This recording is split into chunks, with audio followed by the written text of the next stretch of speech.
Alright, what's up everybody? I wanted to talk to you guys about a project that I'm doing. Most of you know Dejan versus Marquise. You see me on Facebook or whatever. But I'm coming out with a book that is highlighting issues that have been relevant for the past 25 years. The book is trademark pending and title. It's called Priceless by DM Lattisaw. Yeah, Lattisaw. Most of you have heard of Stacy Lattisaw. That is my second cousin. She was a singer from DC. But I wanted to talk about issues that are relevant, that are still relevant and have been relevant for the past 25 years. I'm going to go down a list of the different characters associated with the book, and I think you guys are going to really appreciate what I've created, and it's based on true events. I took pains from my life, pains from certain people that are close to me, and I compiled them into one piece of work, and I can just it was breathtaking when I finished it. While I was writing it, I actually cried. Tears, rolled down my eyes because I was putting all of the pain that I've gone through and certain individuals that are close to me on paper, and just to release all of that pain and negativity, it was so therapeutic for me. Basically, Priceless is the yang to Scandal, and what I mean by that is I started writing it when I was 20 years old. This year I'll be 27, so 7 years ago I came up. I was going through so much in my life at the time, and different people were going through the same issues, some people that I knew about, and I just started writing. And it's a coincidence that Scandal just came out about a year ago, but my version of my book, it's basically, the raw street urban feel of DC, and Scandal is more so about politics. Scandalous, she's sleeping with the president, but in my book, I'm talking about the street life, hustlers, DL men, girls who are prostitutes. I'm talking about so many different issues that are going on now, that have been going on. So I appreciate Scandal. That's one of my favorite shows, but my book is geared upon the urban, culture within the DC area. Yes, I have PG County is in there, Montgomery County. I have some parts of Northern Virginia in there as well. But I wanted to focus on the landmarks within DC, so someone that is reading the book can actually appreciate and say, "Oh, I'm from DC. I can identify with this street, or I can identify with this mall," or someone who has visited DC, they can also identify, with how we do things down here in the District of Columbia. But let me get into the characters. So the book starts out with Joy. Joy is a young girl, and she's about 20 years old. It's in the 1980s, and during that time, hustling was like the biggest thing out. If a girl bagged a hustler, then she arrived or she made it. And she was a girl known for her style, her presence in DC. She wore MCM bags and all of that. Versace. She was Versace down, Louis Vuitton, MCM. She had everything a girl during that time would probably have that was from DC, and a stylish girl at that. Her best friend was, which is Tia. Tia also was like her wingman. She went everywhere. They went on shopping trips and everything, and they just chased hustlers. Or hustlers chased them, vice versa. So she finally meets up with the next character, who is Sean. Sean is a guy who hustles. He's kind of similar to, I want to say, everybody knows about the famous hustler from DC, Rayful Evans. He's, similar to him. He's pulling weight. He has DC on lock, and she falls in love with him. But in the midst of that, all hell breaks loose. He becomes a different person. She goes through so much. She almost kills herself. And also, Tia goes through a situation where she is faced with dealing with the NFL star versus her boyfriend, who at the time is a hustler, and he actually finds them or catch them in a certain act, and something terrible happens to her. It's one of the most saddest parts of the book when that happens. I don't want to get too deep into it because I want you guys to really appreciate it when you read it. So I'm going to go and move on to the next character. From that point, Sasha is born, and Sasha is Joy's daughter. She is, and at this time we're in the 90s, and she is everything that a DC girl would be. I wanted to create her. I created her character. Basically, she's educated. She's street educated as well as book smart. She is fashionable. She loves fashion. She hangs with the elite of DC. She goes to clubs. She gets in free. Everybody knows her. Everybody loves her. She's beautiful. She has a beautiful shape, beautiful personality. She can get hood, and she can sit down and, you know, be classy with people, you know, in McLean, Virginia. You know, she's just everything that a DC/PG girl could ever be. And I wanted to, you know, make sure that I kept her classy, I kept her, you know, sophisticated, I kept her street, I kept her urban, but still, she's still trying to find herself. And that she has two other friends who are kind of like her wingmen, Chantel and Tiffany. Tiffany goes through a terrible situation in the book. It's so relevant to what young black girls, who are statistics nowadays. Her life and what she goes through, it is a true story, and it's something that most people will connect with. It's talking about a major issue. I'm not going to tell you what it is. You can assume, but when you read it, you're really going to connect with her because she finds deliverance in her consequences. Chantel also is another girl who is faced with an issue with substance abuse, and she goes through something as well. And she has a small role in the book, but it's significant because it's talking about an issue that most girls face today. Also, there is one person that I added at the last minute, and he is somebody that I had to add because throughout the book, there's a character, and I'm not going to explain him. I want you guys to read it, but there's a character that is sleeping around with married men. He's sleeping around with married men. He's sleeping around with guys that are hustlers, guys that are politicians, guys that are in the government, NFL players. He's doing all these things, and he has HIV. So what happens to him when his secrets come to life? It's so gruesome, and it's so, you know, horrific that I had to add another character in that walk of life in the gay lifestyle, so I wouldn't, you know, I wouldn't seem as though that I'm bashing that, you know, the LGBT community, and that's not my intentions at all. I have gay friends. I chill with gay people. You know, they're people.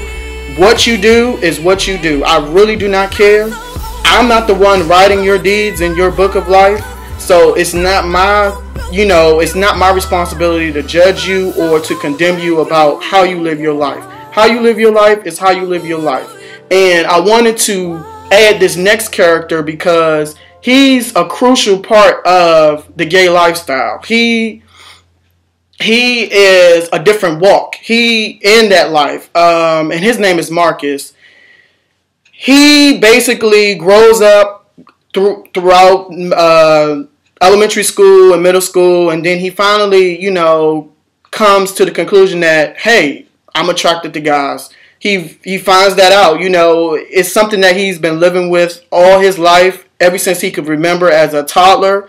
And he basically, you know, wants to elaborate on his feelings, and he finds himself, he's a football jock. The girls want him, girls chase him and everything. He's basically a man's man, but he just so happens to be attracted to guys, and girls just do not fulfill his fascinations. They're not he's not attracted to girls. He finds himself sleeping with these girls, going on dates, having girlfriends, but they just do not fulfill his want or his need. So in the end, he goes and comes out to one of his close best friends who's also a football player, and all hell breaks loose from that point. He's outed. He feels trapped. He feels lost. He is basically miserable because he doesn't know what's right and what's wrong. He's Christian. He believes in God, but he also feels as though, why would God give him these feelings if it's wrong? He didn't ask to be gay. It's just something that he was born with. So, he goes through life and he has a miserable time trying to figure out his place in society because he feels as though he has, 3 strikes against him in the American society. He's black, he's gay, and he's a man, and he has to find himself. So I had to include him, and he was one of the last people. He was not in the original manuscript, but I had to include him because I wanted to showcase another walk of life within the gay community, and I didn't want to belittle anybody or step anybody's toes, even though what I wrote is definitely going to step on people's toes. It's controversial, and it's going to be huge. It's going to be huge. I just wanted to give you guys a synopsis of what I'm doing. I put it on Instagram. I put it on Facebook that my book, Priceless, it's copyrighted. It's being copyrighted. Right now, my name and my title is trademark pending. So I just wanted to give you guys a synopsis of this book. I'm telling you, it's going to change lives. God is in it because most of these characters, through the things that they go through the struggles, through the pain and the choices they go through, and they have consequences, and then it's nobody but God that's going to take them and deliver them from what they're going through. So God is relevant in the book. Some characters are going to stay in that lifestyle and things are going to happen to them, and some are just going to say, you know what, God, I surrender. I give it all to you. Take away whatever this is and let me move forward in my life.